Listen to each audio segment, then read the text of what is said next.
여러분, 혹시 여러분 안에 이러한 경험이 있으신가요?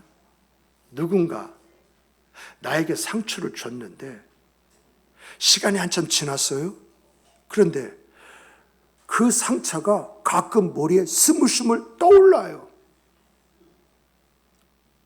그리고 그 상처 때문에 몸을 부들이 떨면서 감정 훅 하고 일어납니다. 이러한 일들이 없으셨나요? 분명히 잊으려고 애를 쓰고 수고하고 노력을 했는데 어느 순간 그 사람의 얼굴이 스물하고 떠오르더니 그 내가 지금까지 억누르던 감정이 폭발하는 그런 일들 말입니다. 그런 경험들이 우리에게는 한 번 정도 다 있지 않습니까? 오늘 살아가는 이 시대는요, 용서란 말이 굉장히 낯설은 단어가 되어버렸어요. 누군가 한 번 실수하면요, 끝입니다. 인터넷 한번 보십시오.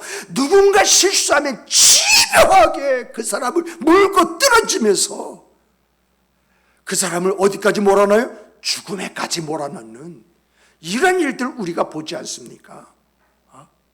아무리 가깝다 할지라도요, 한 번 섭섭하고 한 번 상처를 입으면 그것으로 끝내버리는 게 이 세상, 이 시대에 우리가 볼 수 있는 모습들이지 않습니까? 사람들은요, 이렇게 많이 말을 해요. 저 사람이 먼저 내게 사과를 해야 내가 용서해 주든지 말든지 내가 결정할 수 있는 것이지.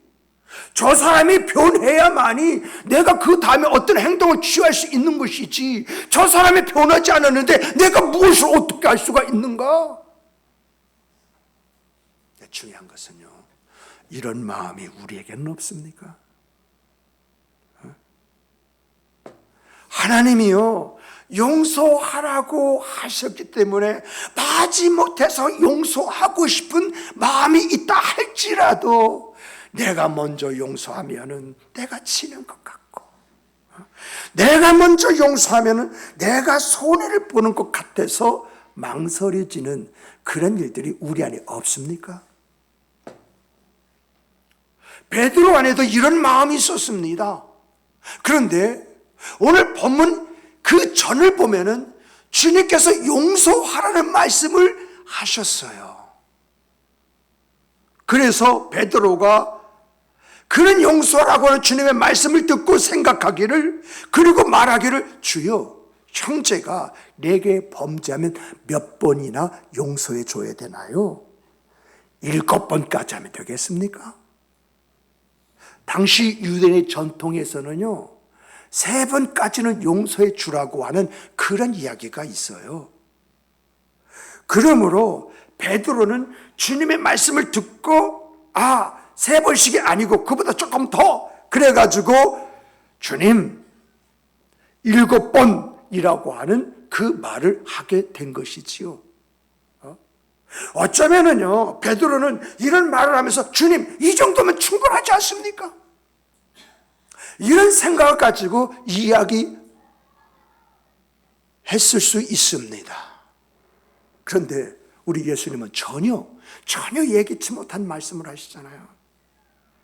7번뿐이 아니라 7번씩 70번까지도 할지니라.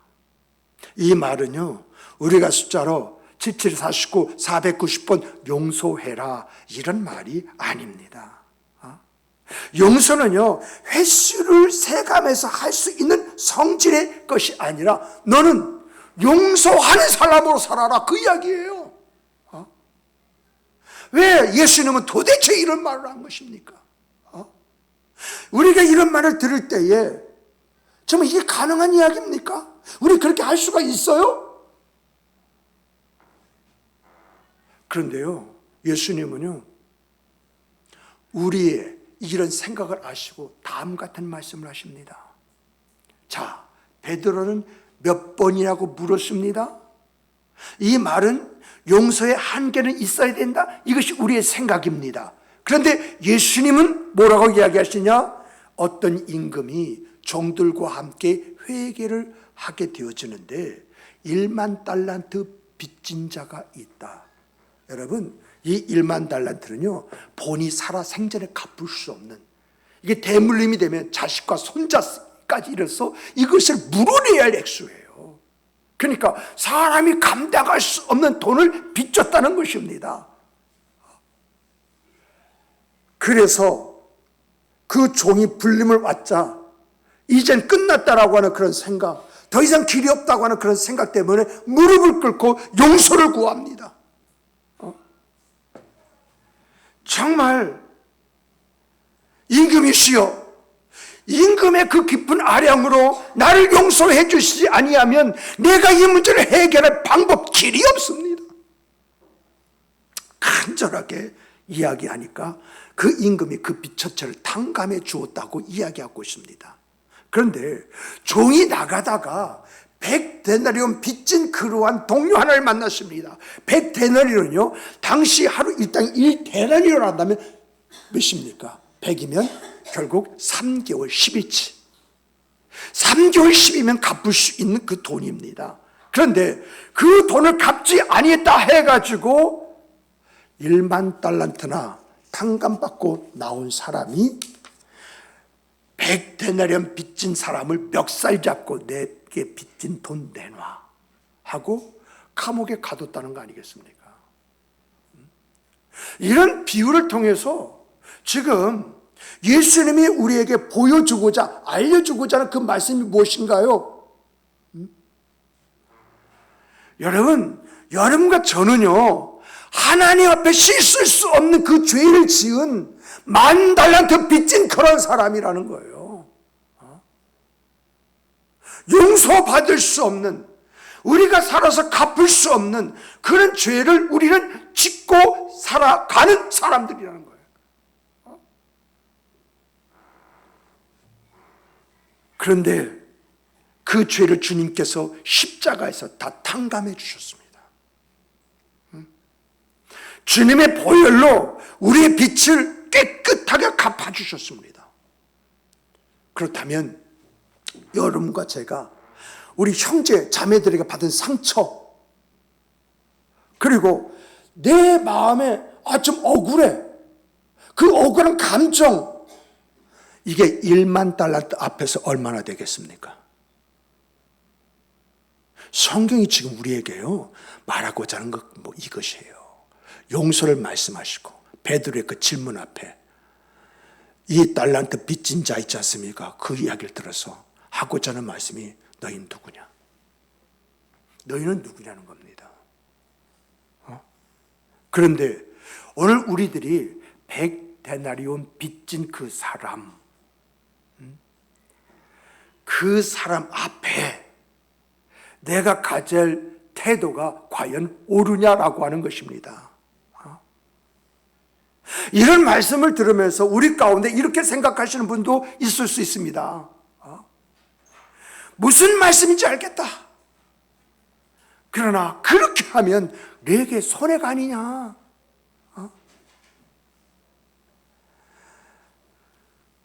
내가 참고 내가 양보하고 내가 다 감당한다고 하는 것이 이것이 옳은 것이냐.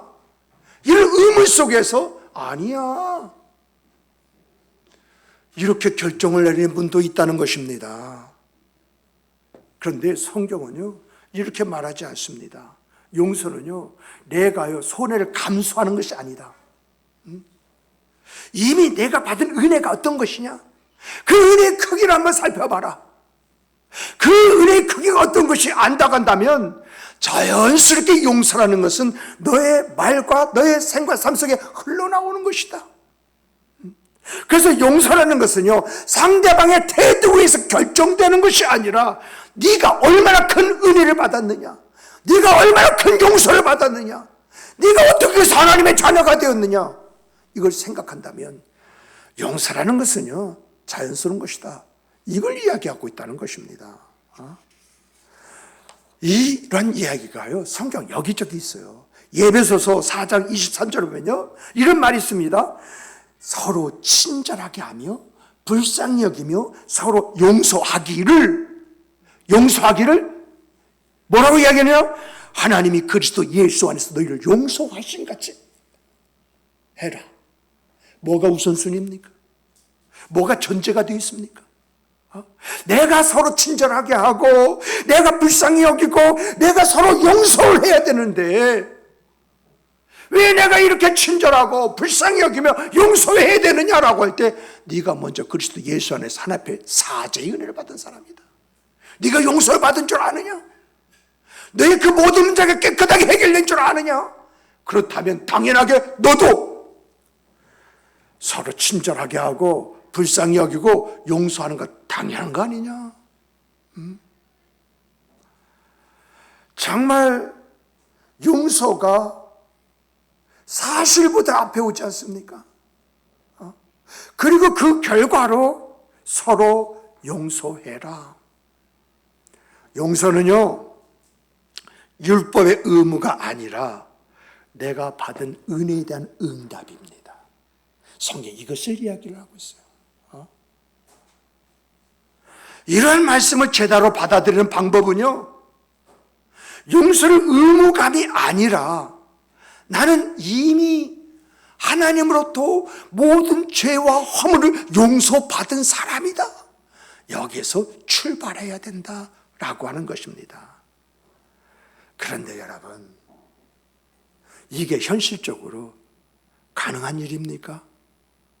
여러분들이라면 아멘 할 수 있다 할지라도 그렇게 살아가시는 힘과 능력이 있습니까?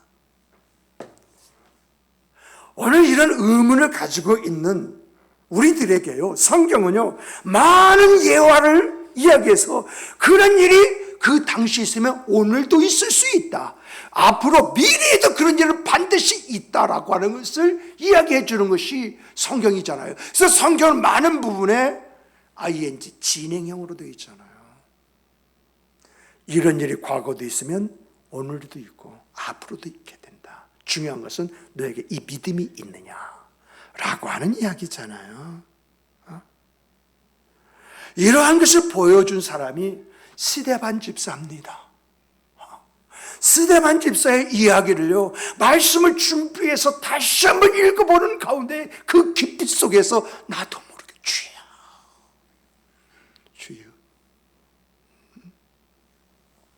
사도행 6절 보면은요, 이 스데반 집사를 성령과 믿음이 충만한 사람이라고 전제를 해요. 그는요, 예루살렘 초대교회 구제를 담당했던 일꾼인데 그 입에서 나오는 말이 너무 오묘한 말들인 것입니다. 근데 중요한 건 말대로 되어지는 역사가 이게 기적이지 않습니까? 이것을 사람들이 보니까 스데반 잡스를 추종하게 되었습니다. 주변에 그 사람들이요, 말로는 이 스데반 잡스를 감당할 수 없는 거예요. 이 스데반 잡스의 말씀에 하나님의 능력이 함께 들어가고 나타나니까 그것이 현실되는 그런 사실 앞에서 어떻게 반박을 할 수가 있겠습니까? 그래서 종교 지도자들이 두려움을 느낀 나머지 그를요, 사내들 공회를 끌고 와서 거짓 증인들을 막 대동하는 것입니다. 그런데 이 스데반이 아랑곳하지 아니하고요, 긴 설교를 하게 되는데 이 긴 설교의 핵심이 뭐냐라고 하면은, 이스라엘아, 우리 민족이 역사적으로 지금까지 기다려왔던 분이 누구냐? 메시아, 바로 하나님의 독생자 예수가 아니냐. 우리가 지금까지 이 예수 하나를 바라보면서 여기까지 많은 힘듦과 어려움을 견디고 여기까지 오질 않았느냐? 그런데 중요한 것은 이 예수를, 이 메시아를 너희들이 죽였다는 거 아니겠습니까? 이러한 말이 나고자마자 이들이 분노해서 돌멩이를 짚지 않습니까? 그 돌들이요, 스데반 집사에게 날라오기 전에 날라오는 것을 바라보면서 스데반 집사는 이렇게 외칩니다. 주여, 이들의 죄를 그들에게 돌리지 마옵소서 라고 외칩니다. 이게 어떻게 가능한 것일까요? 스데반 집사가 강하고 담대해서 이런 말을 남긴 것일까요? 이런 말씀을 깊이 있게 살펴보면서 떨리는, 그래서 하나님, 이라고 나의 부르짖음이 저절로 나와버리는 그런 일들이 일어났습니다. 여러분, 이런 고백이 전에 결정적인 장면이요, 7장 55절에 나와요. 돌이 날아오는 순간 하늘을 우러러 바라봤더니 하나님의 영광이 드러나고 나타나며 그 영광 가운데 우리 주님께서 하나님 우편에 앉아 서 계신 것을 본 것입니다. 그는 죽는 순간에 자신을 위해 십자가에 죽으시고 지금 하나님 우편에 계신 예수 그리스도를 바라보게 된 것입니다. 자기의 죄 1만 달란트짜리 죄를 용서해 주신 그 주님이 하나님 우편에 그것도 서서 자기를 보고 계시는 이 모습 속에서 순간 그는요, 자기를 향해 돌을 던지는 그 사람들은 어떤 사람이냐? 자기가 용서해 줄 사람으로 알았던 것입니다. 그래서 주여, 이 죄를 저들에게 돌리지 마옵소서라고 하는 이런 외마디, 그 소리와 함께 그는 죽임을 당한 것입니다. 정말 돌에 맞아 죽는 순간 하나님 우편을 바라보면서 서 계신 예수 그리스도를 바라보고 저들은 누군가? 라고 할 때 내가 1만 달란트짜리 그 죄를 용서받은 사람이므로 저들의 죄를 용서해 줄 사람들이 아니냐. 스데반의 용서는요, 억지로 만들어낸 용서가 아닙니다. 그는요, 스데반을 죽이는 일을 마땅히 여기면서 그 자리에 있었던 것입니다. 근데 여러분, 스데반의 용서가 무엇을 낳았습니까? 어떤 역사를 일으켰습니까? 우리가 이것을 볼 줄을 안다고 한다면 내가 오늘 겪는 힘듦과 어려움 속에서 내가 왜 그것을 극복해야 되는지 이걸 알 수가 있고, 내가 용서해야 된다고 했을 때에 용서의 그 자리에서 용서하는 것이 곧 어떤 의미가 있는가라고 하는 것을 성경이 그대로 보여주지 않습니까? 그가 돌에 맞아 순교한 그 자리에 누가 있습니까? 사울이라는 젊은이가 있었습니다. 사울은 스데반이 죽는 것을 바라보면서 주여, 이들의 죄를 저들에게 돌리지 마옵소서. 죽는 그 죽음 속에서 어떻게 저렇게 죽는 사람이 있을 수 있느냐, 이 의문이지 않습니까? 그래서 그가 이 사건 이후에 믿는 사람을 핍박하러 이제 돌아다니는데 다메섹 돌상에서 주님을 만나잖아요. 그리고 그 이후에 그가 사도가 되어지지 않습니까? 사울에서 바울로 바뀝니다. 그리고 이 사도 바울이요, 이렇게 고백을 합니다.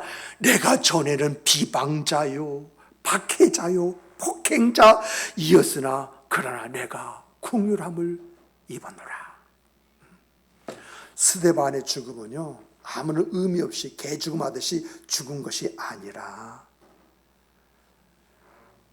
하나님은 스데반의 용서의 그 말을 통해서 또 다른 역사를 준비해 가신 것을 우리가 성경에서 보게 되어지는 것입니다. 이것이 용서의 능력입니다. 우리의 삶이요, 스데반 집사처럼 극적이지 않을 수 있습니다. 그런데 중요한 것은요, 성경을 보니까 이런 원리는 동일합니다. 내가 용서할 때에 나만 자유스러운 사람이 아니라 내가 용서하는 그 용서 속에 하나님의 역사가 흐르고 있다는 것입니다. 그러므로 여러분과 제가 어떻게 살아야 되겠습니까?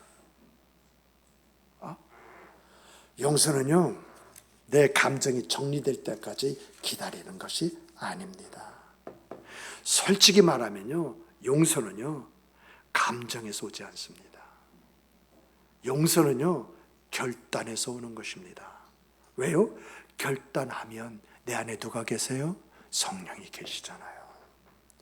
결단이라고 하는 것은요, 내가 성령께 바톤 채취라는 것입니다. 그리고 나는 그 이후부터 구경만 하면 되는 거예요. 어떻게 역사하시는가. 정말 그러더라고요. 많은 부분 주님, 내가 누구인지 주님 아시지 않습니까? 나는 하나님의 자녀입니다. 믿습니다. 그런데 오늘 나에게 이런 문제가 있습니다. 이 문제를 어떻게 처리하기를 원하십니까? 나는 연약하고 나는 부족해 처리할 수 없습니다. 그러나 주님은 전지전능하신 내 아버지십니다. 그럼 주님 앞에 맡깁니다. 신기한 일이요, 우리의 생과 삶 속에서 경험되어집니다.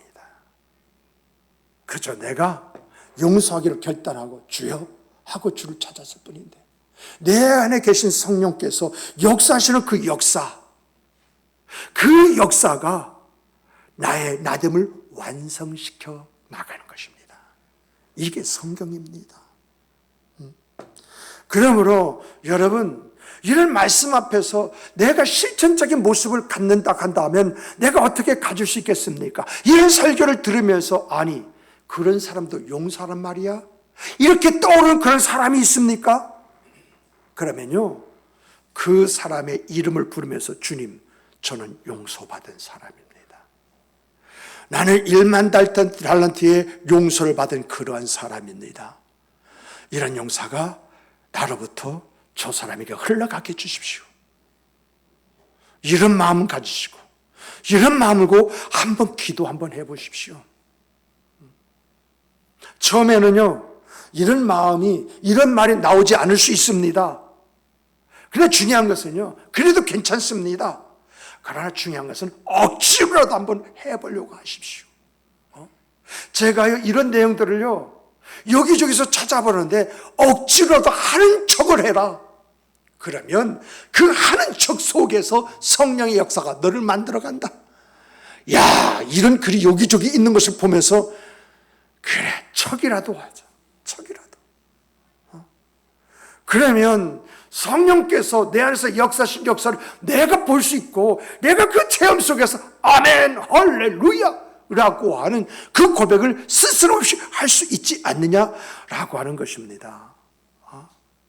여러분, 우리가요, 성경을 보면은요, 내가 이런 용서를 결단하고 성령께서 역사하실 때에 내 안에 어떤 일이 일어나느냐라고 할 때 요한일서 4장 19절을 보면은요, 우리가 사랑함은 그가 먼저 우리를 사랑하였음이라고 이야기합니다. 그러니까 우리의 사랑은 하나님의 사랑이 어떤 것이냐, 그 사랑의 크기, 높이, 넓이, 무게, 이 모든 것을 따져봤을 때에 내가 용서하는 것은 아무것도 아니라는 그런 이야기죠. 자연스럽게 사랑을 하게 된다는 것입니다. 그러므로 요한일서 4장 19절에서 사랑의 근원은 어디냐? 바로 하나님이시다. 하나님이 우리를 사랑하시는 사랑의 근원이다.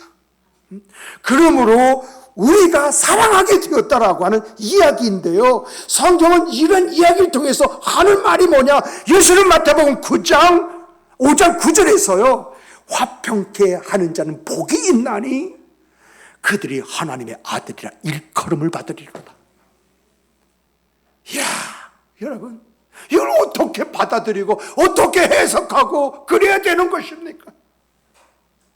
하나님의 사랑을 어떤 것인지 내가 알고 그 사랑 안에서 내가 사랑의 모습을 가지고 용서했더니 이게 화평케 하는 것이기에 하나님이 말씀하시기를 하나님의 자녀라고, 하나님이 그렇게 인정하시고 잊으신다고 이렇게 말씀하시는 말씀, 이것을 보지 않습니까? 그러면서 덧붙이는 말씀이요, 여러분, 산상수훈 마태복음 6장입니다. 6장 14절 이런 말씀이 있습니다. 너희가 사람의 잘못을 용서하면 너희 하늘 아버지께서도 너희 잘못을 용서하시리라. 야, 이러한 말씀 앞에서 내가 어떤 모습을 가져야 할 것인가 라고 하는 것을 생각할 때 이게 은혜가 아니고 뭐라 이야기하시는 것이겠습니까?